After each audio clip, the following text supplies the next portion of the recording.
Before we dive into this incredible story, drop a comment below and let us know where you're watching from today. And make sure to stick around until the end to rate this story from 0 to 10. Trust me, you won't want to miss a single moment of what happens next. The morning Sarah Mitchell discovered her boyfriend's betrayal started like any other Saturday in downtown Chicago. She was sipping her usual vanilla latte at the corner coffee shop on Michigan Avenue, scrolling through Instagram when she saw it. There it was, posted just 3 hours ago by someone named Jessica Chen, a photo that made her blood run cold. Her boyfriend of 3 years, Daniel Parker, was standing in a tuxedo at what looked like a wedding venue, his arm wrapped around a beautiful woman in a bridesmaid's dress. The caption read, "Getting ready for the big day. So happy for my cousin Amanda and her amazing groom Daniel." Sarah's hand started trembling as she clicked through to Jessica's profile.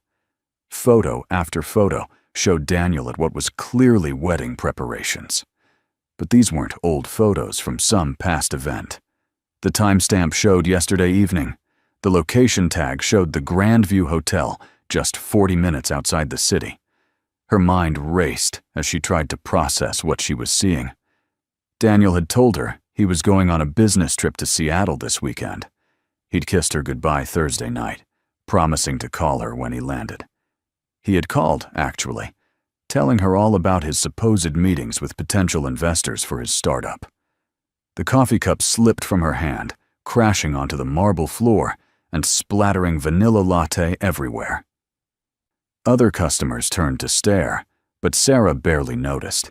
She was already pulling up Daniel's Instagram, searching for any clues she might have missed. His last post was from 2 weeks ago, a photo of them together at Navy Pier with the caption, "Lucky guy." The comments were full of heart emojis from her friends, congratulating them on their relationship. How could this be happening? How could the man who had talked about their future together, who had met her parents last Christmas, who had a drawer full of clothes at her apartment, be getting married to someone else? Sarah's best friend Emma picked up on the second ring. "Hey girl, what's up? Aren't you supposed to be at that yoga class?" Sarah could barely get the words out between sobs. "Emma, I need you to come get me right now. Daniel is getting married. Today. He's getting married to someone else today." There was a long pause on the other end of the line. "What do you mean he's getting married?" "Sarah, that doesn't make any sense." Sarah forwarded the Instagram posts while still on the phone. She heard Emma's sharp intake of breath. "Oh my God. Sarah, I'm in my car already. Where are you?" 20 minutes later, Emma's red Honda Civic screeched to a stop outside the coffee shop. Sarah had managed to clean up the spilled coffee and apologize to the staff, but her hands were still shaking. Emma took one look at her friend's tear-stained face and pulled her into a tight hug. "We're going to figure this out. There has to be some explanation." But even as she said it, Sarah could hear the doubt in Emma's voice. They sat in the parked car, going through every photo, every detail they could find. The bride's name was Amanda Thompson. Her Facebook profile, which was public, showed she was a marketing executive from Lincoln Park. Her relationship status had changed to engaged 6 months ago, right around the time Daniel had started having more late meetings and weekend conferences. "We have to go there," Sarah said suddenly, her sadness transforming into determination. Emma looked at her friend with concern. "Sarah, I don't think that's a good idea. You're upset. You're not thinking clearly." But Sarah was already pulling up directions to the Grandview Hotel on her phone. "Emma, I've spent 3 years of my life with this man. 3 years. I deserve to know the truth. I deserve to look him in the eye and ask him how he could do this to me." Emma sighed, knowing that once Sarah made up her mind about something, there was no changing it. "Okay, but we need a plan. You can't just burst into a wedding like some crazy ex-girlfriend." As they drove toward the hotel, Sarah's phone buzzed with a text from Daniel. "Hey babe, meetings are going well. Probably won't be able to call tonight. Miss you." The casualness of his lie made her stomach turn. How many times had he lied to her? How many business trips were actually romantic getaways with Amanda? How many late nights at the office were really dinners with his fiancée? The highway stretched out before them as Sarah replayed every moment of their relationship, looking for signs she must have missed. The Grandview Hotel appeared like a fortress of cream-colored stone and gleaming windows as they pulled into the parking lot. Wedding guests were already arriving. Women in flowing dresses and men adjusting their ties as they walked toward the entrance. Sarah's heart pounded as she looked down at her casual jeans and sweater. "I can't go in like this," she said, panic rising in her voice. Emma was already one step ahead, pulling a black cocktail dress from her gym bag in the back seat. "I was supposed to go to my cousin's engagement party tonight. It's not perfect, but it'll do." They changed in the car, Sarah's hands trembling as she zipped up the dress. Emma helped her with some quick makeup, using whatever she had in her purse. "You look beautiful," Emma said softly. "Way too beautiful for that jerk." Sarah managed a weak smile, but her mind was focused on what she was about to do. They walked into the hotel lobby, trying to blend in with the other guests. A sign in elegant calligraphy pointed toward the Thompson-Parker wedding in the grand ballroom. Sarah's heart clenched, seeing their names together like that. The ceremony hadn't started yet. Guests were mingling in the cocktail area outside the ballroom, champagne glasses clinking and laughter filling the air. Sarah scanned the crowd, her eyes searching for Daniel. Then she saw him, standing near the bar in a perfectly fitted black tuxedo, laughing with a group of groomsmen. He looked happy, relaxed, completely at ease, like he didn't have a care in the world, like he hadn't destroyed someone else's world with his lies. "Sarah, we should go," Emma whispered, grabbing her friend's arm. But Sarah was already moving forward, drawn like a moth to a flame. She needed to see his face when he saw her. She needed to see if there would be guilt, shame, or maybe just surprise. The crowd seemed to part as she walked, though no one was actually paying attention to her. Her heels clicked on the marble floor, each step bringing her closer to the confrontation she both dreaded and craved. Daniel turned just as she reached him, his champagne glass halfway to his lips. The color drained from his face instantly. The glass slipped from his hand, shattering on the floor in an echo of Sarah's coffee cup from that morning. "Sarah," he breathed, his eyes wide with shock. "What are you doing here?" The groomsmen around him looked confused, glancing between Daniel and this unexpected woman in black. "I could ask you the same question," Sarah said, surprised by how steady her voice sounded. "Weren't you supposed to be in Seattle?" Before Daniel could answer, a beautiful woman in an elaborate white wedding gown appeared at his side. Amanda Thompson was even more stunning in person than in her photos, with long auburn hair swept up in an elegant chignon and bright green eyes that sparkled with happiness. "Daniel, honey, is everything okay?" she asked, her hand naturally finding his arm. "Who's this?" Daniel's mouth opened and closed like a fish out of water. Sarah could see the panic in his eyes, the desperate calculation as he tried to figure out what to say. "I'm Sarah," she said, extending her hand to Amanda with a smile that didn't reach her eyes. "Daniel's girlfriend, or at least I thought I was until about 2 hours ago." The silence that followed was deafening. Amanda's face went through a series of expressions: confusion, disbelief, and finally, a dawning horror. "Girlfriend," she repeated, her voice barely above a whisper. "Daniel, what is she talking about?" The groomsmen had backed away, sensing the impending explosion. Other guests had started to notice the tension, conversations dying as people turned to watch the drama unfolding. Daniel finally found his voice, though it came out strangled and weak. "Amanda, baby, I can explain. This isn't what it looks like." Sarah laughed, a bitter sound that cut through the air. Really, Daniel? It's not what it looks like? You're literally at your wedding to another woman, a wedding you forgot to mention during our 3-year relationship. Amanda's hand flew to her mouth, tears already forming in her eyes. 3 years? She gasped. Daniel, we've been together for 2 years. We've been engaged for 6 months. The math was simple enough for everyone to understand. The overlap was clear. The betrayal doubled. Daniel had been playing both women, living a complete double life. How? Amanda asked, her voice breaking. How is this even possible? Sarah pulled out her phone, showing Amanda photo after photo of her and Daniel together. Their trip to Mexico last year, Christmas with her family, their anniversary dinner just last month. With each photo, Amanda's face grew paler, her perfect wedding day crumbling around her. The wedding guests were now openly staring, some pulling out their own phones to capture the unfolding drama.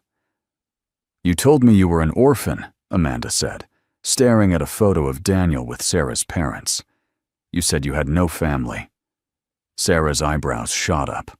An orphan? His parents live in Oak Park. We had dinner with them last Sunday. The lies were unraveling faster than Daniel could keep track of them. His carefully constructed double life was collapsing in the most public, humiliating way possible. Both of you need to leave, Daniel said, trying to regain control of the situation. This is between Amanda and me now. But Amanda was already pulling off her engagement ring, the massive diamond catching the light as she threw it at his chest. There is no you and me, Daniel. There never really was there? I was just another mark in your sick game. She turned to Sarah, her anger momentarily replaced by solidarity. I'm so sorry. I had no idea. He told me he'd never been in a serious relationship before. The wedding coordinator appeared, looking flustered and confused. Is everything all right? Should we delay the ceremony? Amanda laughed, but it was hollow and painful. There won't be a ceremony. The wedding is off. Gasps rippled through the gathered guests. Someone's aunt fainted and had to be helped to a chair. The photographer, who had been capturing candid moments, lowered his camera, unsure whether to continue documenting this disaster. Daniel tried one more time to salvage something from the wreckage. Amanda, please, we can work this out. Sarah meant nothing to me. The words hit Sarah like a physical blow, even though she knew she shouldn't care what he said anymore. Amanda shook her head, tears streaming down her face, ruining her professionally applied makeup. If she meant nothing, then what did I mean? Just another nothing in a series of nothings? The crowd parted as Amanda fled toward the bridal suite. Her massive dress rustling with each step, her bridesmaids rushing after her. Daniel stood there, abandoned at his own wedding, surrounded by guests who were looking at him with disgust and disappointment. His groomsmen had distanced themselves, none of them willing to stand by him now that his true nature was revealed. Sarah should have felt vindicated. She should have felt satisfied, seeing him exposed and humiliated. But all she felt was empty. 3 years of her life had been a lie. Every I love you, every promise, every shared moment had been tainted by deception. She turned to leave, ready to walk away from this disaster, when she collided with someone entering the ballroom. The man she crashed into was tall, easily 6'2", with dark hair that was slightly tousled, and the most striking blue eyes she'd ever seen. He steadied her with gentle hands on her arms, concern evident on his handsome face. Are you all right? He asked, his voice deep and warm. Sarah realized she was crying again, tears she hadn't even noticed falling. I'm fine, she said automatically, though she was anything but fine. No, you're not, the stranger said softly. I saw what happened. That was incredibly brave of you to come here and confront him. Sarah looked up at him, surprised by the kindness in his voice. Brave or stupid? She asked with a bitter laugh. Brave, he insisted. That took courage.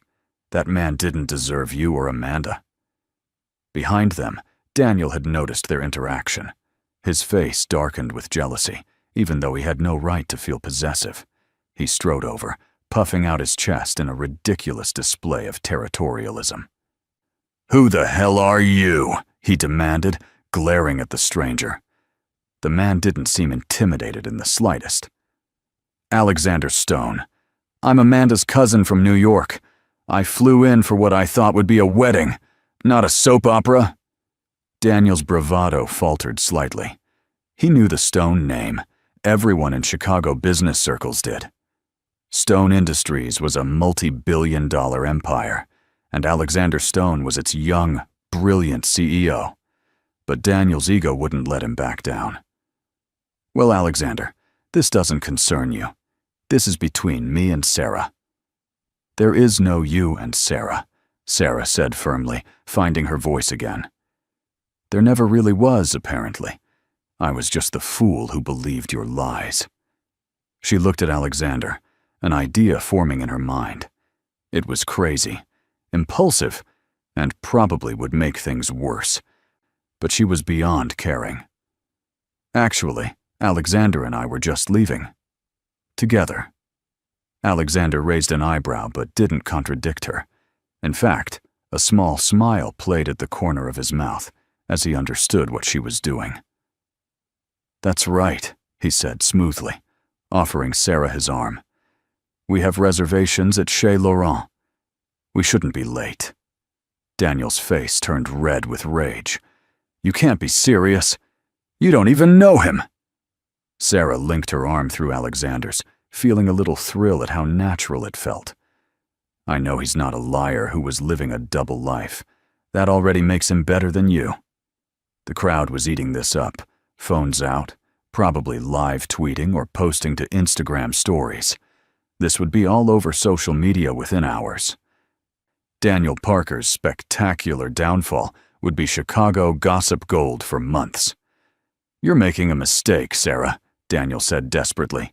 "We have history. We have a life together." Sarah turned back one more time, her expression cold.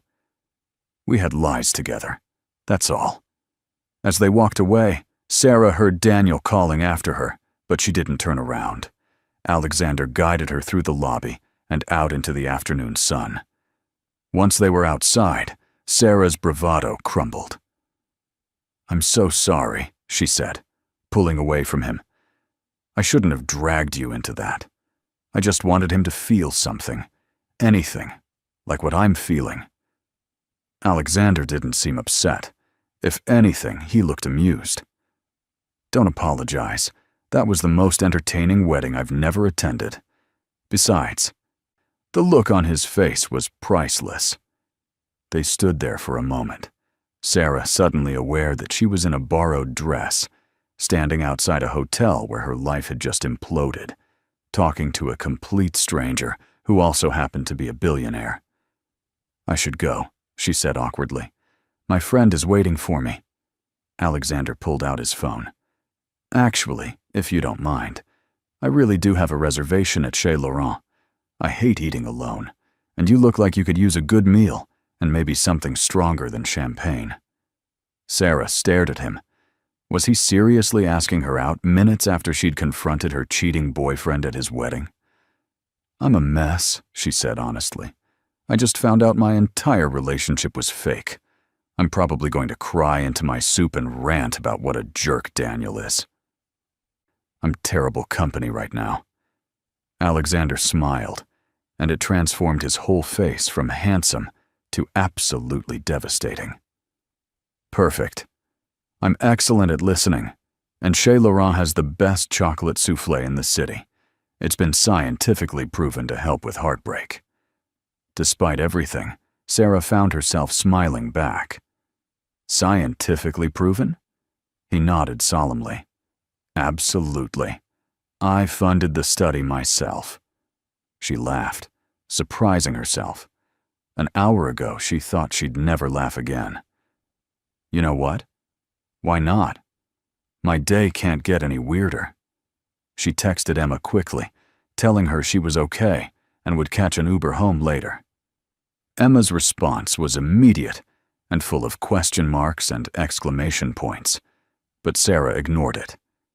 Alexander's car turned out to be a sleek black Tesla with a driver. As they drove toward the restaurant, Sarah found herself telling him everything, not just about today, but about the whole relationship, the little signs she'd ignored, the excuses she'd made for Daniel's behavior, the dreams she'd built around a future that was never real. Alexander listened without judgment, occasionally asking a question or making an observation that showed he was really paying attention. "The worst part," Sarah said as they pulled up to the restaurant, "is that I feel so stupid.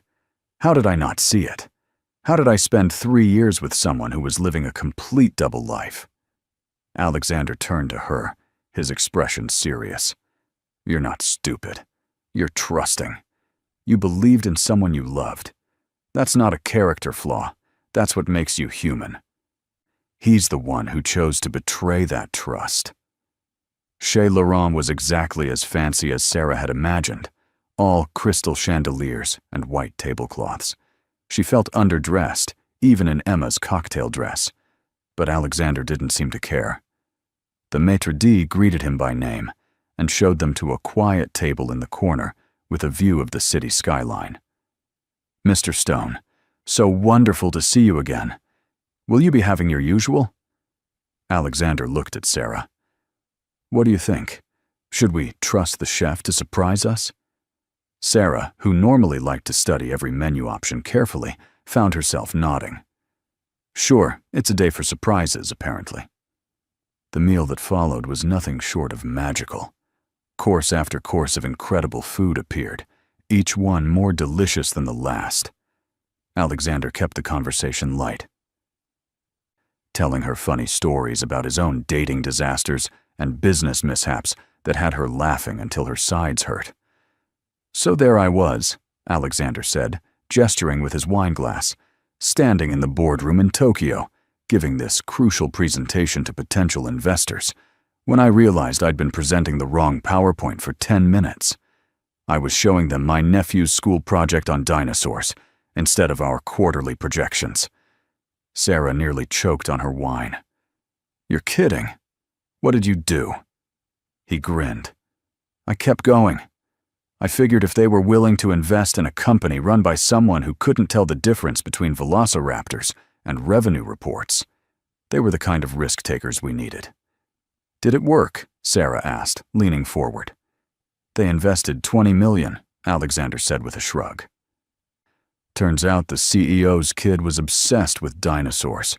He thought it was a brilliant marketing strategy." Sarah shook her head, laughing. "You're making this up." Alexander held up his hand in a scout's honor gesture. "I swear it's true. I still have the PowerPoint. Slide 15 has a T-Rex wearing a business suit that my nephew drew." As the evening wore on, Sarah found herself forgetting about Daniel entirely. Alexander was smart, funny, and surprisingly down-to-earth for someone who probably had more money than some small country's GDP. He asked her about her work as a graphic designer, seeming genuinely interested in her projects and clients. He didn't once check his phone or look bored when she went on a tangent about color theory. "Can I ask you something?" Sarah said as they shared the promised chocolate souffle. "Why did you really ask me to dinner? I'm a stranger who just blew up your cousin's wedding." Alexander set down his spoon, considering his answer. "Honestly, when I saw you standing there, facing down the man who'd betrayed you, refusing to be silenced or dismissed, I was impressed. Most people would have just suffered in silence or handled it privately. You demanded accountability. That takes guts. Or a complete lack of impulse control," Sarah muttered. "That too," Alexander agreed with a laugh. "But I've built my career on taking calculated risks and following my instincts. My instinct told me that anyone brave enough to crash a wedding to confront a cheater was someone worth knowing." Sarah felt herself blushing. "You realize I'm basically a walking red flag right now, right?" fresh out of a relationship, emotionally devastated. Probably going to need therapy. We all need therapy, Alexander said simply. I've been going twice a week for 3 years. Best investment I ever made. Sarah was surprised by his openness. In her experience, successful men like him didn't admit to vulnerability. What made you start? He hesitated, then seemed to decide to trust her. My fiancée left me at the altar 4 years ago. Literally didn't show up. I waited at the church for 2 hours before accepting she wasn't coming. Oh my God, Sarah breathed. That's horrible. Did she ever explain why? Alexander nodded. She'd been in love with my best friend the whole time. They're married now, actually. Have 2 kids and a golden retriever named Max. Sarah reached across the table and touched his hand. How can you be so calm about it? He turned his hand over, gently squeezing hers. Time. Therapy. And the realization that someone who could do that wasn't the person I thought they were anyway. The fantasy I was in love with didn't exist, just like your relationship with Daniel. They sat there for a moment, hands touching across the table. 2 people who'd been broken by love, but were somehow still willing to be vulnerable. The waiter discreetly cleared his throat, and they pulled apart. We're closing soon, Mr. Stone. Should I call your driver? Alexander looked at Sarah. What do you think? Ready to go home, or would you like to take a walk? The river walk is beautiful at night. Sarah knew she should go home. She should process everything that had happened, probably cry into her pillow, eat ice cream, and call her mom. But something about Alexander made her want to be brave, to take a chance on something unexpected. A walk sounds nice, she heard herself saying. They strolled along the Chicago River, the city lights reflecting off the water like scattered diamonds. Sarah had taken off her heels, carrying them in one hand, while Alexander had offered her his jacket against the cool evening breeze. This is crazy, she said suddenly. This morning I woke up thinking I was in a committed relationship, and now I'm walking along the river with a stranger. Alexander stopped walking. We can stop being strangers, he said. Hi, I'm Alexander Stone. I'm 32. I run a tech company. I can't cook anything except scrambled eggs. I'm allergic to cats, but I love them anyway. And I think you're the most interesting person I've met in years. Sarah looked up at him, the moonlight casting shadows across his face. I'm Sarah Mitchell. I'm 28. I design logos for companies that probably don't pay me enough. I sing in the shower, but terribly. I've read Pride and Prejudice 17 times.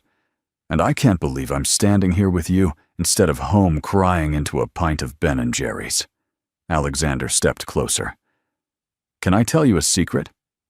She nodded, her heart racing. I was dreading this wedding. Amanda's a sweet girl. But family events are torture for me. Everyone asking when I'm going to settle down, telling me I work too much, trying to set me up with their friend's daughter. I was planning to fake a business emergency and leave after the ceremony. So my drama actually saved you? Sarah asked with a small smile. In a way, he agreed, though I'm sorry it came at such a cost to you. They continued walking, talking about everything for nothing. Sarah learned that Alexander had built his company from nothing, starting in his garage with just a laptop and an idea. He learned that she'd moved to Chicago from small-town Indiana, determined to make it in the big city despite her parents' worries. They're going to freak out when they hear about Daniel, Sarah said, suddenly remembering she'd have to tell her family. They loved him. My mom was already planning our wedding in her head. Alexander was quiet for a moment. Do you want to know what I think? Sarah nodded. I think parents want their children to be happy. Once they get over the shock, they'll be relieved you found out before you married him. Better to have your heart broken by a boyfriend than divorced from a husband. He had a point, but it didn't make the prospect of those conversations any easier. They'd reached the end of the river walk, and Sarah realized she'd been out for hours. "I should probably get home," she said reluctantly. "Of course," Alexander agreed, already pulling out his phone to call his driver. "But Sarah, I'd really like to see you again. When you're ready, no pressure." As the car pulled up, Sarah made a decision. She stood on her tiptoes and kissed him. It was meant to be quick, just a thank you for a wonderful evening that had salvaged a horrible day. But the moment their lips met, something electric passed between them. Alexander's arms came around her, pulling her closer, and the kiss deepened into something that made her forget about everything else. When they finally broke apart, both were breathing heavily. "That was," Alexander started. "Unexpected," Sarah finished. "I was going to say incredible, but unexpected works too." He smiled, that devastating smile that made her knees weak. "Can I call you tomorrow?" Sarah nodded, not trusting her voice. She gave him her number, then climbed into the car, her lips still tingling from the kiss. The ride home was a blur. Sarah's mind was spinning with everything that had happened. In one day, she'd lost a boyfriend, crashed a wedding, and kissed a billionaire. It sounded like the plot of a ridiculous romantic comedy, not her actual life. Emma was waiting in Sarah's apartment, having let herself in with the spare key. She jumped up from the couch the moment Sarah walked in. "Tell me everything. Start from the beginning, and don't leave anything out." Sarah collapsed next to her friend and recounted the entire evening. Emma's eyes got wider with each detail, especially when Sarah got to the part about who Alexander really was. "You kissed Alexander Stone? The Alexander Stone? The one who was on the cover of Forbes last month?" Sarah grabbed her phone, pulling up the Forbes website. Sure enough, there he was, looking professional and serious in a business suit. The headline read, "The Billionaire Bachelor: How Alexander Stone Built an Empire Before 30. "Oh my God," Sarah groaned, burying her face in a pillow. "What was I thinking? He's completely out of my league. He was probably just being nice because I'd just been humiliated." Emma pulled the pillow away. "Stop that. A man like that doesn't spend his entire evening with someone just to be nice. He likes you. He asked to see you again, didn't he?" Sarah's phone buzzed with a text. It was from Alexander. "Thank you for turning what could have been a terrible evening into something wonderful. Sweet dreams, Sarah." She showed it to Emma, who squealed so loudly the neighbors probably heard. "He's into you. This is like a fairy tale." But Sarah was more cautious. "It's too soon. I just got out of a relationship 5 seconds ago. I need time to process, to heal." Emma nodded, getting serious. "You're right. Take your time. But Sarah, don't close yourself off to possibilities because Daniel was a jerk. Not everyone is going to hurt you." They stayed up talking until 3 in the morning. Emma helping Sarah block Daniel on all social media platforms and delete his photos from her phone. It was cathartic, each deletion feeling like reclaiming a piece of herself. The next morning, Sarah woke to her phone exploding with notifications. The wedding drama had indeed gone viral. Someone had posted a TikTok that had gotten over 1 million views overnight. The comments ranged from supportive to savage, most people praising Sarah for her courage and condemning Daniel for his deception. There were also several messages from numbers she didn't recognize, reporters wanting her side of the story. She ignored them all, except for one from Amanda. "Sarah, I know we don't know each other, but I wanted to thank you. You saved me from making the biggest mistake of my life. If you ever want to talk, I'm here." "We're members of a club nobody wants to join, but at least we're not alone." Sarah sent back a simple message. "I'm sorry this happened to you too. You deserved better. We both did." Alexander called around noon, his voice warm and concerned. "How are you holding up? I saw some of the social media posts. I can have my PR team help if you need it." Sarah was touched by the offer. "I'm okay. It's actually kind of validating seeing everyone take our side." "How's Amanda?" Alexander sighed. "She's devastated but determined. She's already started the process of getting deposits back and dealing with the legal side of calling off the wedding. My aunt is ready to destroy Daniel's entire bloodline." "Good for her," Sarah said, meaning it. "He deserves whatever comes his way." They talked for an hour, Alexander making her laugh with stories about the family chaos following yesterday's events. Apparently, Daniel had tried to show up at Amanda's parents' house to explain, and Amanda's father had chased him off with a golf club. "I shouldn't laugh," Sarah said, but she was giggling anyway. "No, you absolutely should," Alexander insisted. "If we don't laugh at the absurdity, we'll cry." Over the next few weeks, Sarah focused on herself. She threw herself into work, taking on new clients and challenging projects. She started therapy, working through not just the Daniel situation, but older patterns and wounds she'd been ignoring. Alexander texted her every few days, never pushing, just checking in or sending funny memes that made her smile. They had coffee twice, keeping things light and friendly, both understanding she needed time. Meanwhile, the fallout from the wedding continued. It turned out Daniel had been juggling not just 2, but 3 women. Another girlfriend came forward, a flight attendant named Melissa, who'd been with him for a year.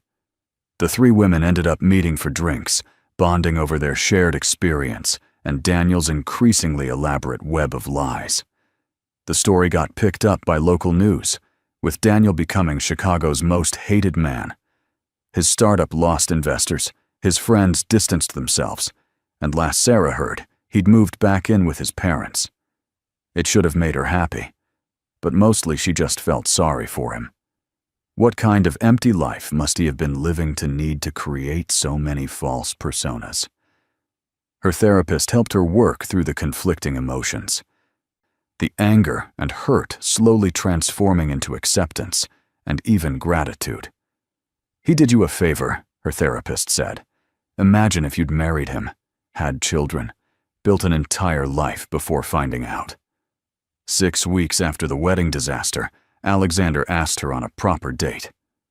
"I know you said you needed time," he said over the phone, "and I respect that completely.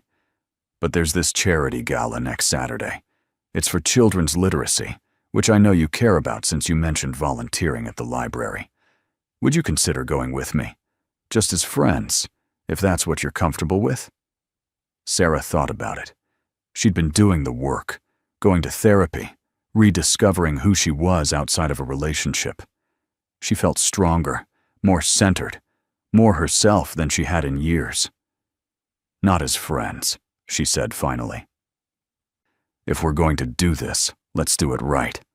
As a date." She could hear Alexander's smile through the phone. "A date it is. I'll pick you up at 7. The gala was at the Art Institute, one of Sarah's favorite places in the city. She'd splurged on a new dress, a deep emerald green that made her feel confident and beautiful. When Alexander saw her, his eyes widened with appreciation.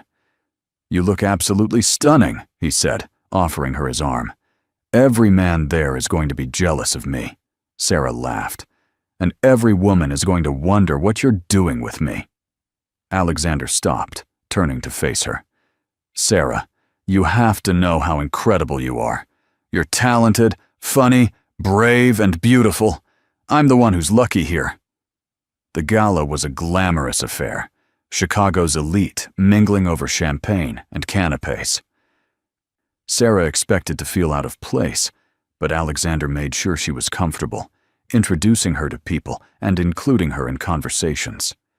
When someone mentioned her work, he lit up with pride, telling them about her latest project, designing the visual identity for a new museum exhibition. They were standing by the bar when Sarah saw him. Daniel was there, dressed in a tuxedo, clearly trying to network his way back into Chicago's good graces. Their eyes met across the room, and for a moment, Sarah felt the old panic rising, but then Alexander's hand found hers, grounding her. "Do you want to leave?" he asked quietly. Sarah looked at Daniel, really looked at him, and realized she felt nothing. No anger, no hurt, just a vague sense of pity. "No," she said firmly. "He doesn't get to ruin any more of my evenings." Daniel approached them, his expression uncertain. "Sarah, can we talk?" Alexander tensed beside her, but Sarah squeezed his hand reassuringly. "There's nothing to talk about, Daniel. We're done. We've been done since the moment I found out the truth." Daniel's eyes flicked to Alexander. "So you're with him now?" That was fast. Sarah laughed, genuinely amused. "Fast? Daniel, you were literally getting married to another woman while dating me. You don't get to judge my choices." "I made a mistake," Daniel said, his voice desperate. "I got in too deep, and I didn't know how to get out. I loved you, Sarah. I still do." Sarah shook her head. "No, you don't. You don't lie to people you love. You don't deceive them, betray them, make them question their own reality. That's not love, Daniel." "I don't know what it is, but it's not love." She turned to Alexander. "Do you want to dance?" They left Daniel standing there and moved onto the dance floor. The band was playing something slow and romantic, and Sarah melted into Alexander's arms. "Thank you," she whispered. "For what?" She looked up at him. "For being patient, for being kind, for showing me that not all men are liars." Alexander spun her gracefully. "Thank you for giving me a chance. I know it can't be easy trusting someone new after what you've been through." "My therapist says I have to choose between letting fear control me or taking calculated risks," Sarah said. "You feel like a risk worth taking." Alexander pulled her closer. "I promise to do everything I can to be worthy of that trust." They danced through 3 more songs, lost in their own world. Other couples moved around them, but Sarah was only aware of Alexander, the warmth of his hand in hers, the way he smelled like expensive cologne, and something uniquely him. Later, they escaped to the sculpture garden, needing a break from the crowd. The city lights twinkled beyond the garden, and the October air was crisp, but not cold. "I have a confession," Alexander said as they sat on a bench. "That day at the wedding, when you kissed me, I hadn't felt anything like that in years. It scared me how much I wanted to see you again." Sarah turned to him. "It scared me too. I thought I was just rebounding, that the feelings weren't real. But they haven't gone away. If anything, they've gotten stronger." Alexander reached out, tucking a strand of hair behind her ear. "Sarah, I know we've only known each other for 6 weeks, but I'm falling for you. Hard. I want to do this right. Take it slow if that's what you need. But I need you to know how I feel." Sarah's heart was racing. Part of her wanted to run, to protect herself from the possibility of being hurt again. But the bigger part, the braver part that had walked into that wedding and demanded truth, wanted to leap. "I'm falling for you too," she admitted. "It terrifies me. But it also feels right in a way nothing with Daniel ever did." Alexander kissed her then, soft and sweet under the stars. The months that followed were like something out of Sarah's wildest dreams, but better because they were real. Alexander was everything Daniel had pretended to be, and more. He was genuinely interested in her work, encouraging her to start her own design firm instead of working for others. When she was stressed about a client presentation, he'd show up at her apartment with takeout from her favorite Thai place and listen to her practice her pitch until she felt confident. He introduced her to his world gradually, never overwhelming her. There were quiet dinners at his penthouse where he'd cook those scrambled eggs he'd mentioned, both of them laughing as he tried and failed to make anything more complex. There were also glamorous events where Sarah learned to navigate conversations with CEOs and celebrities, Alexander always by her side, proud to introduce her as his girlfriend. The first time she met his parents, Sarah was terrified. William and Eleanor Stone were old money, the kind of people who had wings of hospitals named after them, but they welcomed her warmly. Especially after hearing the story of how she and Alexander met. Anyone who has the backbone to crash a wedding and confront a cheater is good enough for my son, William had said with a wink. Eleanor had pulled her aside later. I haven't seen Alexander this happy since before his engagement ended. Thank you for bringing light back into his life. Sarah's parents had the opposite reaction when they first heard about Alexander. They worried he was too rich, too powerful, that Sarah would lose herself in his world. But when they met him, when they saw how he looked at their daughter, how he respected her independence and supported her dreams, they understood. He's nothing like Daniel, her mother said after their first dinner together. When he looks at you, he really sees you. Emma became Alexander's biggest fan, especially after he helped her boyfriend get an interview at a tech company in his network. I'm going to be your maid of honor, right? She said one day, causing Sarah to nearly spit out her wine. Slow down there. We've only been together 8 months. But privately, Sarah had started imagining a future with Alexander, something she'd never really done with Daniel, despite their 3 years together. The truth about their relationship was that it was both a whirlwind and perfectly paced. They took trips together, exploring Paris, where Alexander had business, and Sarah found inspiration in every museum. They also had quiet nights, watching Netflix on the couch, Alexander falling asleep during her favorite reality shows, but never complaining about her choices. He kept clothes at her apartment, and she had a key to his penthouse. It was domestic and comfortable and real. One evening, almost a year after the wedding crash, Sarah was working late at her new office. She'd taken Alexander's advice and started her own firm, Mitchell Designs, and it was already thriving. She had 3 employees and more clients than she could handle. Alexander appeared in her doorway with Chinese food and a bottle of wine. "You missed dinner," he said simply, setting up their meal on her desk. "I'm sorry," Sarah said, rubbing her tired eyes. "This Peterson project is killing me." Alexander pulled her to her feet, wrapping her in a hug. "Don't apologize for being successful. I just missed you." They ate together, Sarah showing him her designs, Alexander offering suggestions that were actually helpful. He'd learned enough about design from listening to her that he could engage meaningfully with her work. "Do you ever think about how crazy this all is?" Sarah asked suddenly. "If I hadn't seen that Instagram post, if I hadn't gone to the wedding, if you hadn't been there." Alexander smiled. "I think about it all the time. I actually sent Jessica Chen a thank you card for posting those photos." Sarah laughed. "You didn't." He pulled out his phone, showing her the screenshot of Jessica's confused response. "She has no idea what I'm thanking her for, but I felt like I owed her something for inadvertently changing my life." They were interrupted by Sarah's phone ringing. It was Amanda, who had become an unexpected friend over the past year.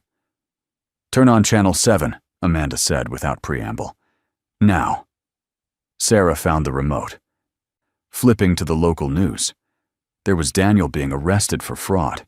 Apparently, his web of lies extended beyond his romantic life. He'd been scamming investors, using fake identities, and forged documents to secure funding for his startup. "I can't say I'm surprised," Amanda said through the phone. "Someone who can lie that extensively about relationships probably lies about everything else, too." Sarah felt a strange mix of vindication and sadness. This was the man she'd planned to build a life with, and he was nothing but a con artist. Alexander pulled her close, pressing a kiss to her temple. "You okay?"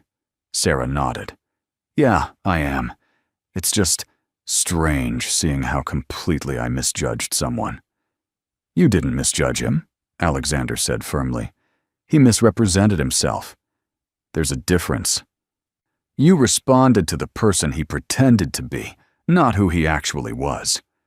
It was something her therapist had said too, and hearing it from Alexander helped reinforce the message. She wasn't naive or stupid.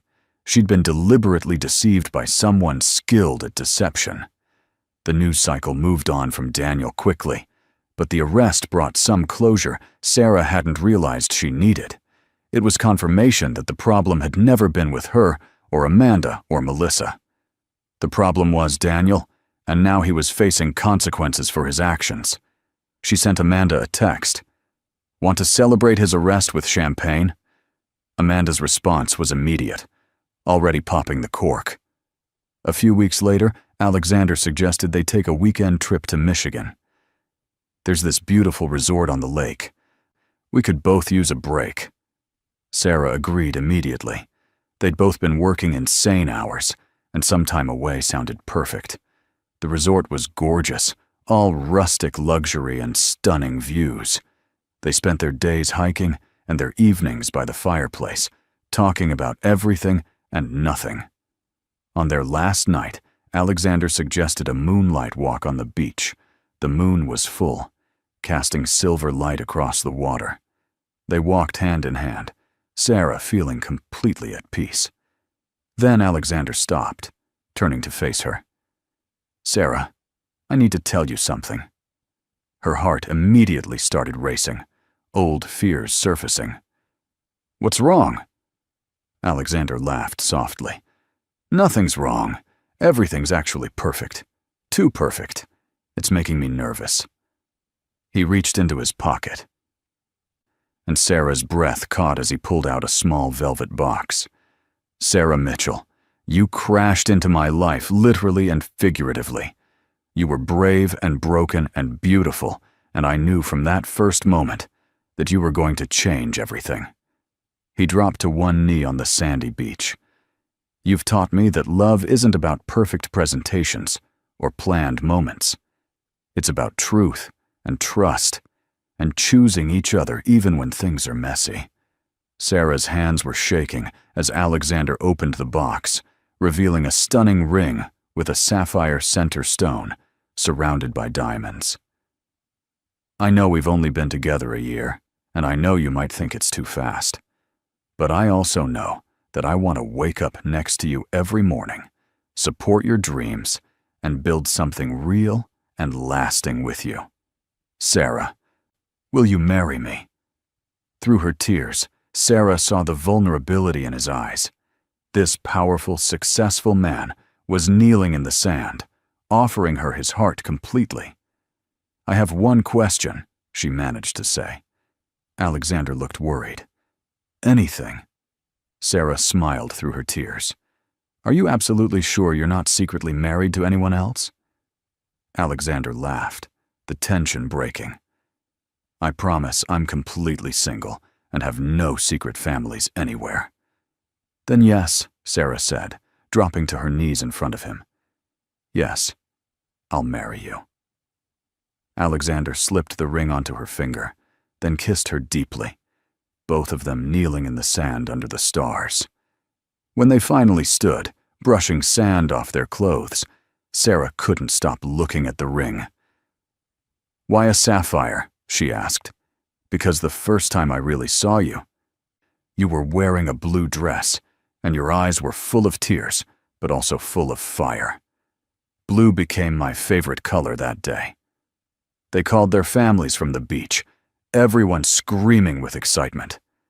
Emma actually dropped her phone, she was so thrilled. Sarah's parents were crying happy tears, and Alexander's mother was already planning the engagement party. "Small wedding or big?" Alexander asked as they walked back to their room. Sarah thought about it. Small. Intimate. Just the people who really matter. Alexander smiled. "Perfect. Though maybe we should skip the part where someone crashes it to reveal a secret relationship." The engagement party ended up being not so small, but Sarah didn't mind. She was surrounded by people who loved them, who had supported them through the strange journey that brought them together. Amanda was there, now dating a doctor she'd met at her gym, looking happier than she'd ever looked with Daniel. Standing in Alexander's parents' garden, surrounded by twinkling lights and the sound of champagne glasses clinking, Sarah couldn't believe how much her life had changed. A year and a half ago, she'd been planning a future with someone who didn't really exist. Now she was engaged to a man who showed her every day what real love looked like. Alexander found her in a quiet corner of the garden, taking a break from the party.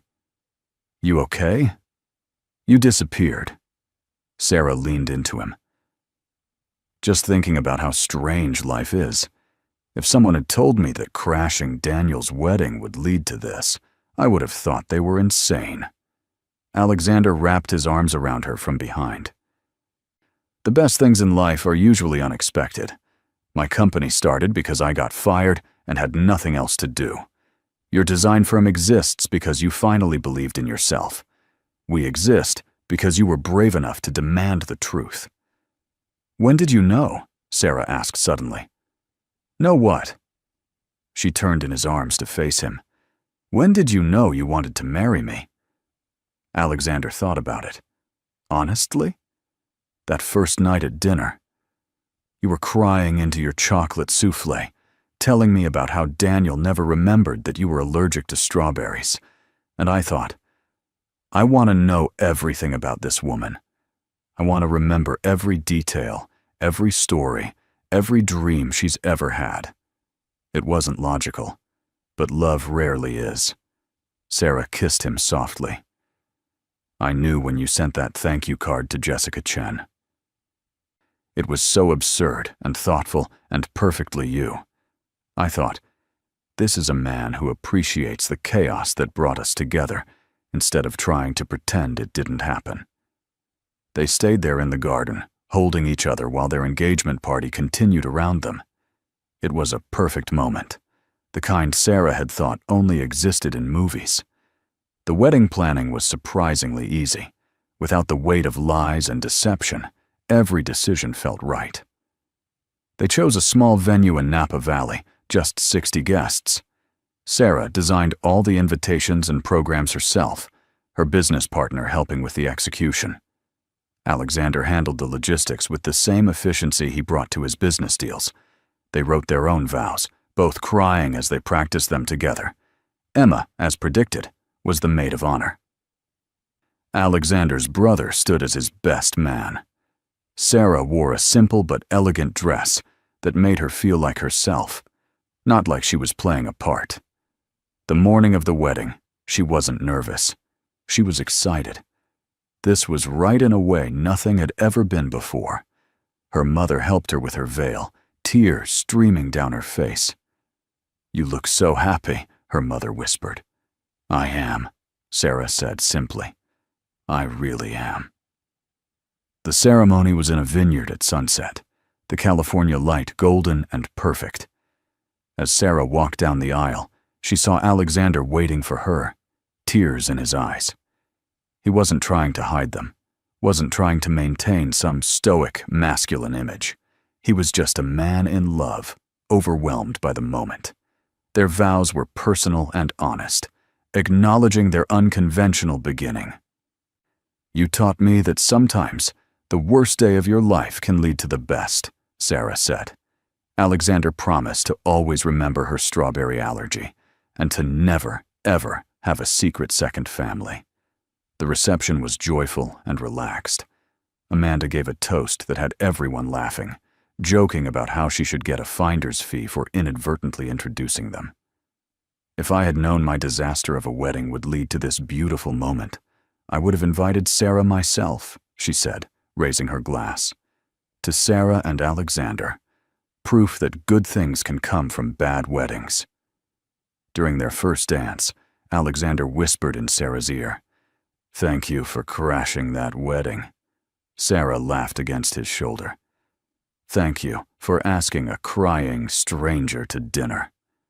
They swayed together as their guests watched, many of them wiping away tears. It was a perfect moment, but more importantly, it was a real one.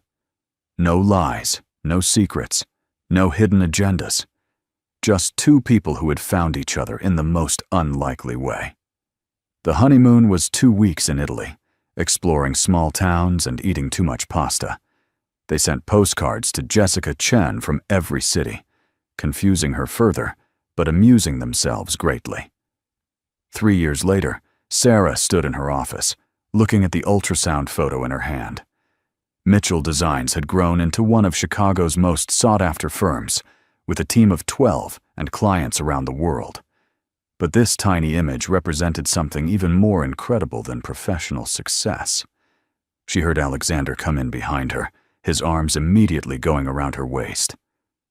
"How are my two favorite people?" he asked, his hand resting on her still flat stomach. "We're good," Sarah said, leaning back against him, "though I still can't believe this is real." They'd been trying for a year, and just when Sarah had started to worry it might not happen, those two pink lines had appeared. Alexander had actually cried when she'd shown him the test, then immediately started researching the best prenatal vitamins and safest car seats. "Have you thought about names?" he asked. Sarah laughed. "I'm only 8 weeks along. We have time." But Alexander was already in full planning mode. By the next week, he'd hired a designer for the nursery and signed them up for parenting classes. Sarah found his enthusiasm endearing, even if she had to occasionally remind him to slow down. "We don't need to buy every baby item in existence before the second trimester," she said, finding him comparing stroller reviews at midnight. "I just want everything to be perfect," he admitted. Sarah kissed him gently. "It will be, because we're doing it together." They told their families at 12 weeks, everyone erupting in joy. Sarah's mother immediately started knitting baby blankets, while Alexander's mother began planning what she called a small baby shower that would probably rival most wedding receptions. Emma screamed so loudly when Sarah told her that people in the coffee shop thought she was being attacked. "I'm going to be an aunt," she kept saying. "Well, honorary aunt, but still." The pregnancy was smooth, though Alexander's protectiveness reached new levels. He tried to hire someone to carry Sarah's work bag until she firmly told him she was pregnant, not incapacitated. They found out they were having a girl at 20 weeks, and Alexander immediately started reading books about raising strong, confident daughters. "I want her to be like you," he said one night, his hand on Sarah's growing belly. "Brave and brilliant, and willing to crash weddings when necessary." They named her Sophia Elena Stone, born on a snowy December morning after 16 hours of labor. Alexander never left Sarah's side, holding her hand through every contraction, telling her how amazing she was.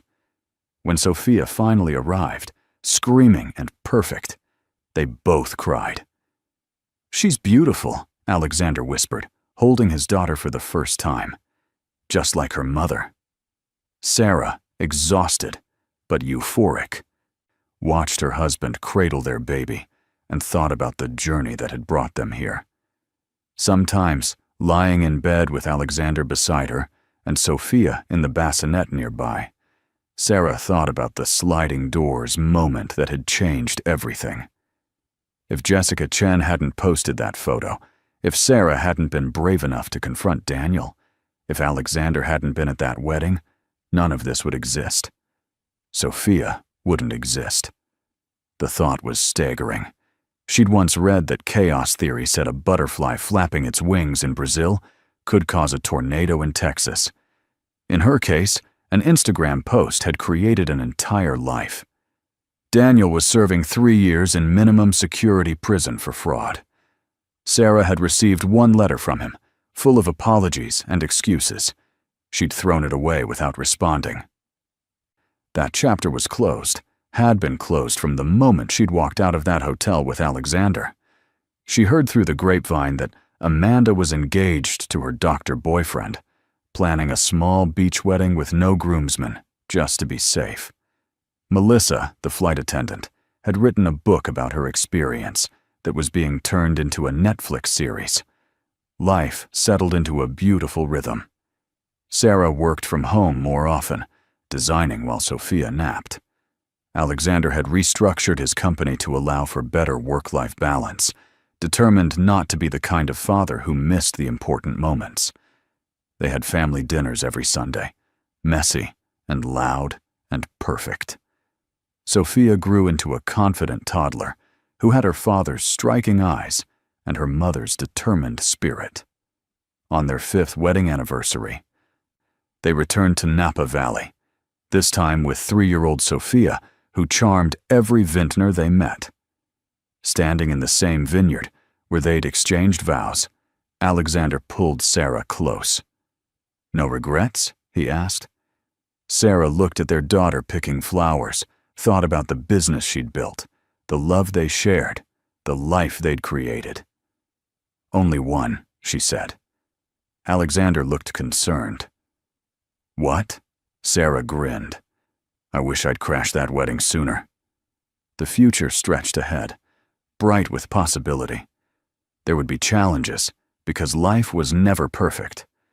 But they would face them together, honestly and bravely, the same way they'd begun. And sometimes, when Sarah told Sophia bedtime stories, she'd tell her about the princess who crashed a wedding and found her real prince. "Did they live happily ever after?" Sophia always asked. Sarah would kiss her daughter's forehead and say, "They lived happily," which is even better than ever after. Because happiness wasn't a fairy tale ending, it was a daily choice, one they made again and again. And it had all started with a crashed wedding, a confronted lie, and the courage to kiss a stranger who turned out to be everything. What did you think of their story? Share your thoughts. In the comments on a scale from 0 to 10, what's your rating? Subscribe to the channel and turn on notifications to follow all our stories, and check out more emotional stories by clicking on the end screen